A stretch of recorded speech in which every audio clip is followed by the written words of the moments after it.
we hear about how Yerushalayim is beautiful and it's holy, but hearing and seeing are two different things. It's the same thing when HaKadosh Baruch Hu, many times in the Torah, He says to us to know your God, not just to believe in Him. It's good to believe in HaKadosh Baruch Hu, but to know God is a completely different story.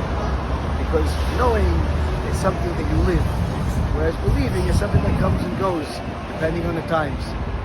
The same thing goes with Yerushalayim HaKadoshah. To talk about how beautiful it is, how holy it is, it's nice.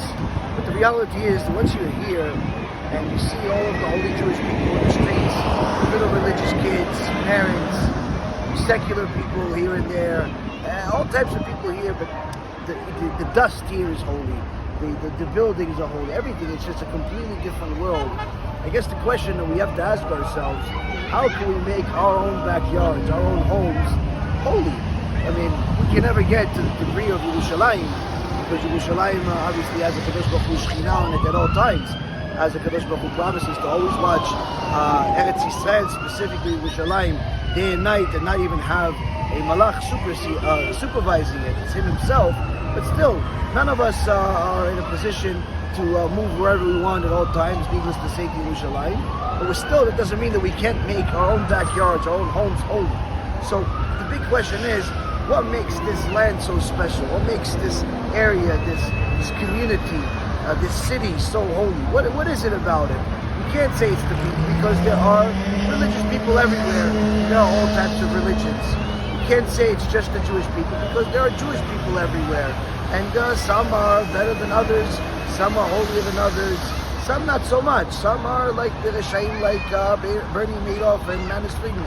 The reality is that it can't just be something that is just because it's Jewish people or just because of religion.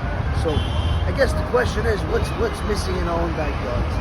From my perspective, one of the things that you see in every Bet Knesset when you go pray in the morning and the afternoon, one thing that you see in every kollel and every yeshiva and every home is that the primary possession that every home here has is Torah.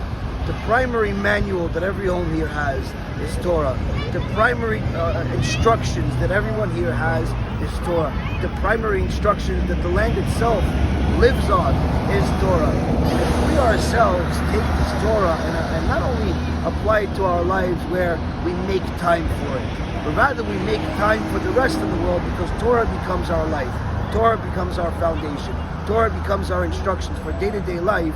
Then we can turn every single backyard into a holy backyard that BeEzrat HaShem will have the merit to turn it into a small Yerushalayim that HaKadosh Baruch Hu is going to take when the time of Mashiach comes. He's going to take that land, he's going to take that kollel, he's going to take that Bet Midrash, that yeshiva, he's going to add it as an addition to the third Bet Midrash that will live forever.